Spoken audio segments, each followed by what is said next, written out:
Hi, Assalamualaikum everyone. My name is AFIQAH UMAIRAH. So today I would like to present about absolute monarchy. Absolute monarchy is a form of government in which a single ruler such as a king, queen, sultan or emperor possesses supreme political authority over the state and its citizen. In this system, the monarch's power is not limited by a constitution, parliament or other political institution. The ruler has the authority to make laws, enforce policies, administer justice and control national affairs. Absolute monarchy were common in Europe, Asia and the Middle East during earliest period of history. This system is based on the principle that political should be concentrated in one ruler to ensure stability, unity and efficient in decision making. I give you best example. The most famous example, which is absolute monarch, was King Louis XIV of France, who ruled with extensive authority over the government and society. So, understanding absolute monarchy is important because it helps us examine how power is organized within a state and how different system of government influence political leadership and national development. Assalamualaikum everyone. My name is NURDARINA and I would like to explain the political system of Saudi Arabia and why is it considered as an example of an absolute monarchy. First, let's just understand what an absolute monarchy is. So an absolute monarchy is a form of government where one person, usually a king or a queen, has complete authority over the country. The ruler's power is not limited by the constitution, parliament or legal system. In most cases, leadership is hereditary, meaning power is passed down within the royal family from one generation to the next. Because of this, citizens do not elect their leader through voting. And Saudi Arabia is one of the best examples of an absolute monarchy. The country is ruled by the king, who has the highest authority in the government. Currently, the ruler is King Salman bin Abdulaziz Al Saud. He has influence over the executive, legislative and judicial branches of government. Saudi Arabia is governed by the House of Saud, which makes it dynastic monarchy. This means political power remains within the royal family. Although there are thousands of princes and family members, the most important government positions are usually held by senior members of the royal family. Key ministries such as Minister of Defense and Ministry of Interior are often controlled by the member of ruling family. Leadership is hereditary and remains within the House of Saud. And another important feature of Saudi Arabia political system is its legal foundation. Unlike many countries, Saudi Arabia does not have a typical written constitution. Instead, the country follows Islamic law, also known as Sharia law, which is based on the Al-Quran and the As-Sunnah, which is the teaching of the Prophet Muhammad. Religious scholars help interpret Islamic law and provide advice on legal, religious and social matters. They play a role in developing laws and public policies. However, the king has a final authority, meaning the religious institutions support the government but do not limit the king's power. And it also means that the king has the final say in decision making. And Saudi Arabia also differs from democratic countries because citizens do not vote to choose their national leaders. There are no national election for political leadership. Instead, the king appoints government officials and senior leaders. The country has a Shura Council which acts as an advisory body to the king. The council consists of a speaker and 150 members. All members are appointed by the king based on their knowledge, experience and expertise. The council can provide advice and recommendations, but it does not have the power to create laws independently. Therefore, its role is mainly consultative rather than legislative. Decision making in Saudi Arabia is highly centralized. Major policies are determined by the king and senior members of the royal family. One important figure is Crown Prince Mohammed bin Salman, who is also a prime minister.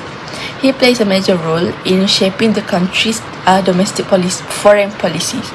Under his leadership, Saudi Arabia has introduced economic diversification programs, social reforms, and national development projects. Unlike democratic system, where policies must be debated and approved by elected representative, Saudi Arabian policies are usually implemented through royal decrees and government directive. So in conclusion, Saudi Arabia remains a clear example of an absolute monarchy because political power is concentrated in the king and the royal family. Citizens have limited political participation, and religious law plays an important role in governance. Although the country has introduced modernization and reforms, the basic structure and of absolute rule continues to define its political system. So next we move to the most important function of an absolute monarchy, which is making laws. In this system, the monarch has the highest authority and can create, change or remove laws without needing approval from a parliament or elected representative. Because one person has the power to make laws, a decision can be made quickly, especially during emergency or difficult situation. The monarch makes laws to maintain peace, order and stability of the country. This law can affect many areas of society such as people's behavior, the economy, the education, religion and national security. Since the monarch has the final authority, the laws often reflect the ruler's goals and ideas of the country. One advantages of this system is efficiency. Unlike democratic government where law must go through discussion and voting before approved, an absolute monarchy can make decision and take action immediately without needing any voting.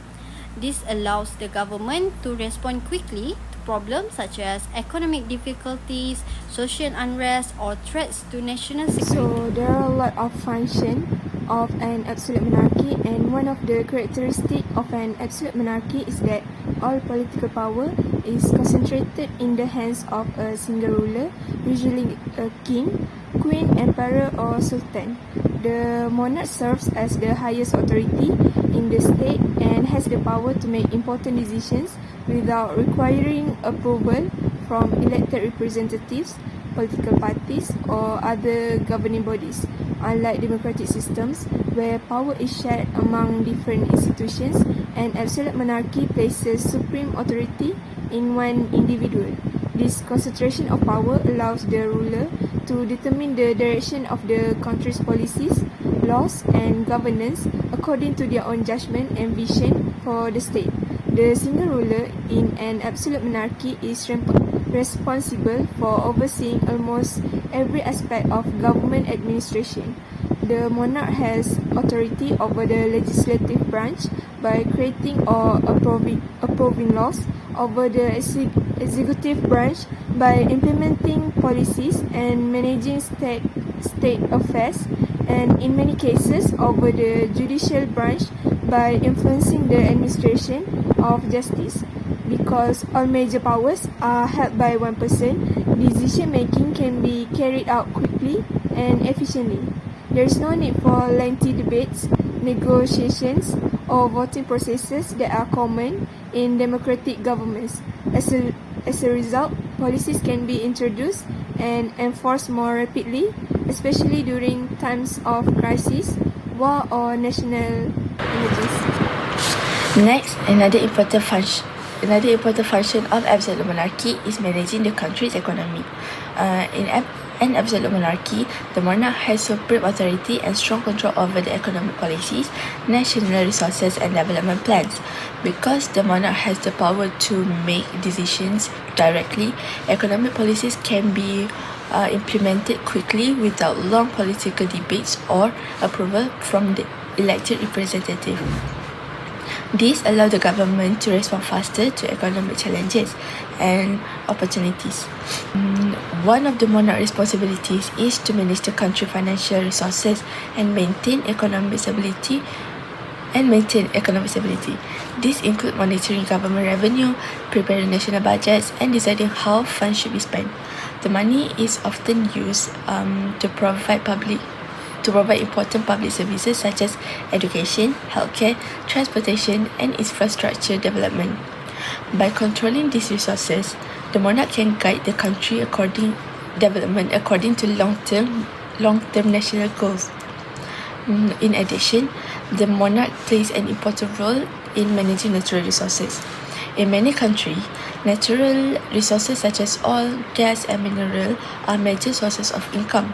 The monarchy oversees the extraction and distribution of these resources to generate revenue for the country. This income can then be used to fund development projects, improve public facilities, and enhance the welfare of citizens. A good example is Saudi Arabia. The Saudi monarchy has significant influence over the country's economy. Saudi Arabia has traditionally relied on oil production as its main sources of income. Much of this revenue comes through Saudi Aramco, the owner state's oil company.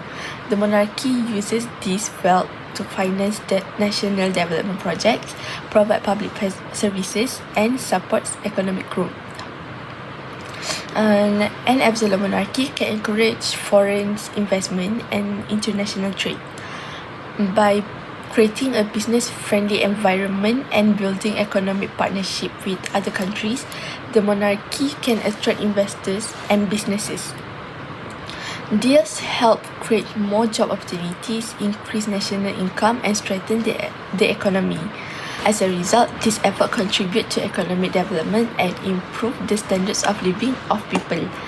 And in conclusion, managing the economy of one of the key functions of an absolute monarchy through controlling financial resources, managing natural resources, and promoting investment and trade. The monarch can help ensure economic stability and support the country's long-term growth. Next is function of an absolute monarchy is being a military leader. The monarch is the highest military leader of the country and has the power to command the armed force. The ruler can make defense decisions and protect the country from threats. During emergency of crisis, decisions can be made quickly without delays. This helps maintain national security and protect the country's sovereignty. The advantages are fast military and defense decisions, strong leadership during emergency, and better political. Okay, so moving on to the next point. This is a SWOT analysis that our group has done based on the absolute monarchy. Okay, so the strength of an absolute monarchy is quick decision making. One of the biggest strengths of an absolute monarchy is that the monarch can make decisions quickly without having to wait for approval from parliament or other political institutions. In many democratic systems, decision making can take a long time because different parties need to discuss and debate an issue before reaching to an agreement. However, in absolute monarchy, the ruler has the authority to make decisions immediately. This is especially useful during emergencies such as natural disasters, economic crisis, and public health emergency or security threats. For example, if a country faces a sudden crisis, the monarch can rapidly allocate resources and implement policy to address the situations. And as a result, the government can respond more efficiently and prevent delays that might worsen the problems. Next, strong and stable leadership. Another strength of an absolute monarchy is that it provides strong and stable leadership. Since power is concentrated in one ruler and leadership changes are less frequent, the country can enjoy greater political stabilities. Unlike democratic governments, where leadership may change after every election, an absolute monarch usually remain in power for a long period of time. This stability allows long-term development plans and national policies to be implemented consistently. The political conflict between rival parties and often reduced because there is one central authority leading the country. However, the governments can focus more effectively on national development, economic growth, and maintaining social order. And finally, strong national defense. In an absolute monarchy, the monarch is usually the supreme commander of the armed forces. This means that defenses and security decisions can be made quickly when the country faces threats such as war, terrorism, and external aggressions. Because there is a clear chain of command, military operations can be coordinated efficiently without lengthy political debates. The monarch can mobilize troops, allocate military resources, and implement defensive strategy promptly to protect the nations. This centralized control helps ensure that the country is prepared to respond effectively to security challenges and safeguard its citizens. So in conclusion, absolute monarchy offers several advantages including quick decision making, strong and stable leadership, and effective national defenses. These advantages can help a country respond rapidly to challenges, maintain political stability, and protect its national interests. Now, I will discuss the weaknesses of absolute monarchy. One major weakness of absolute monarchy is the lack of accountability. In this system, the ruler holds almost unlimited power and it's not restricted by a constitution, parliament, or elected representative. As a result, there are few mechanisms to monitor or challenge the monarch's decision. This concentration of power increases the risk of corruption, abuse of authority, and policies that may not reflect the needs of the people. Since citizens have little involvement in government, their concern may be ignored and there is limited opportunity to influence political decision. A historical example is King Louis XIV of France. During his reign, political power was highly centralized in the monarchy and public participation in government was very limited. The king exercised extensive control over the state, making it difficult for others to challenge his authority. Another weakness is the risk of ineffective leadership because all major decision depends on the single ruler. The success of the government largely depends on the monarch's abilities, judgment, and character.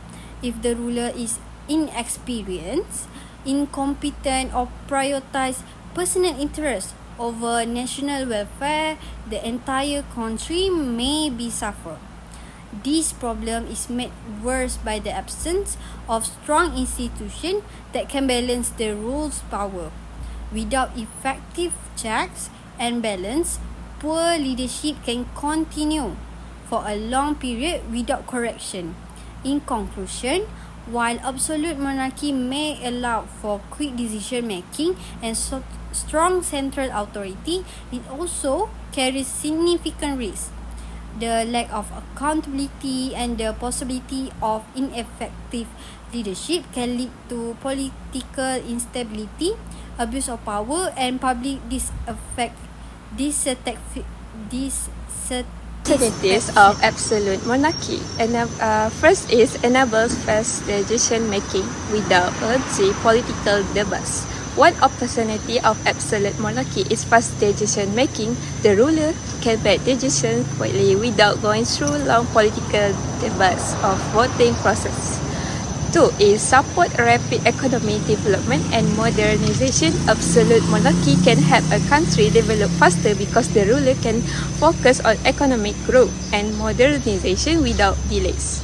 Next is allow quick implementation of national reform and infrastructure projects. Large projects such as building roads, railways, and public facilities can be carried out more efficiently because decisions are made by a central authority. That's all. Thank you. So there are a lot of threats to absolute monarchy, and one major threat that could be discussed is revolution or public uprising. When people feel oppressed, treated unfairly, or face economic difficulties, they may lose trust in the monarch and protest against the government. If public dissatisfaction becomes widespread, it can lead to rebellions or revolutions that threaten the monarch's rule.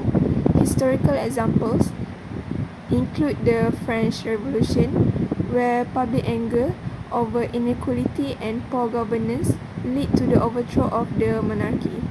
Another threat is the lack of public participation in decision making. In an absolute monarchy, citizens have little or no influence over government policies. As a result, people's concerns may be ignored, causing frustration and resentment. Over time, this dissatisfaction can weaken support for the monarchy and increase the risk of political instability or opposition movements. Succession problems can also threaten the stability of an absolute monarchy. Since power is usually passed down through the royal family, a weak or inexperienced heir may struggle to govern effectively. In some cases, disagreements over who should inherit the throne can lead to conflicts and power struggles. These issues can weaken the government and create uncertainty about the future of the monarchy. So good afternoon everyone. Today for my part, which is recommendation, I will be sharing about our group opinion for absolute monarchy. First of all, absolute monarchy is a system where a king or a queen has full power to rule a country. They can make important decisions without needing approval from parliament or elected representatives. From our group perspective, absolute monarchy has some benefits. For example, like decision can be made much faster because there is only one main authority. This can be useful during emergency or situation where quick action is needed, like during COVID-19. It can also provide stability because leadership does not change frequently. However, we also think that there are some disadvantages. Since most of the power is held only by one person, there is a risk of abuse of power. If the ruler makes poor decisions, there may not be enough people to question or stop those decisions. Because of this, the success of an absolute monarchy depends heavily on the ruler character, experience and ability to govern fairly. So as for Malaysia, our group does not think that Malaysia should change to an absolute monarchy, since Malaysia already practice a constitutional monarchy, which means that monarchy exists together with a democratic government. We believe that this system is more suitable because it allows citizens to choose their leaders through elections while still respecting the role of the monarchy. It creates a balance of power and ensures that different opinions can be considered before important decisions are made. Lastly, we think that absolute monarchy would need improvement if it were to work effectively in today's world. There should be more transparency, accountability, and opportunities for public feedback. Even if a monarchy has significant authority, decisions should still be made with the interests of the people in mind. Overall, our group believes that while absolute monarchy has some strength, a balanced system with checks and balance is generally more effective for modern society. That's all from me. Thank you. So one of the analysis that we can recognize from the leadership style of absolute monarchy is that it was a centralized leadership. The leadership style of an absolute monarchy is highly centralized because all important decisions are made by the monarch. The ruler has complete authority over government affairs, including laws, military matters, and foreign policy. Since power is concentrated in one person, decisions can be made quickly without needing approval from other institutions. This can help the government respond efficiently to problems and maintain stability. However, the success of this system depends greatly on the abilities of the monarch. Another analysis that can be made is paternalistic leadership. Absolute monarchs often act as paternalistic leaders, meaning they see themselves as protectors and guardians of the people. They make decisions based on what they believe is best for the country rather than consulting citizens. Historically, many monarchs justified their authority through the divine right of kings, which stated that their power came from God. Because of this belief, people were expected to obey the ruler, while the ruler was expected to govern fairly and maintain peace and order. Another major characteristic of absolute monarchy is that the government's success depends on the monarch's leadership qualities. A capable ruler can strengthen the country, maintain stability, and improve the welfare of the people. However, a weak or ineffective ruler may make poor decisions that can lead to political problems and public dissatisfaction. Since there are limited checks on the monarch's power, the leadership style can be effective but also risky if the ruler lacks competence or responsibility. In conclusion, learning about absolute monarchy gives us a better understanding of how different societies have been governed throughout the history. It shows us that political systems are often shaped by the needs, values, and circumstances of a particular time. By studying about absolute monarchy, we can see how ideas about leadership and authority have changed over the years. It also helps us understand why different countries choose different ways of governing and how those choices can influence their development. More importantly, this topic reminds us that the government is not only about rules and institutions, it is also about the people, leadership, and the decisions that shape a nation's future. Looking at different systems allow us to think more deeply about what makes a government effective and how it can best serve its citizens. Overall, absolute monarchy remains an important part of a political history and still continues to provide valuable lessons for understanding the world today. That's all from me. Thank you for listening, and we hope our presentation has given you a clear perspective on this topic.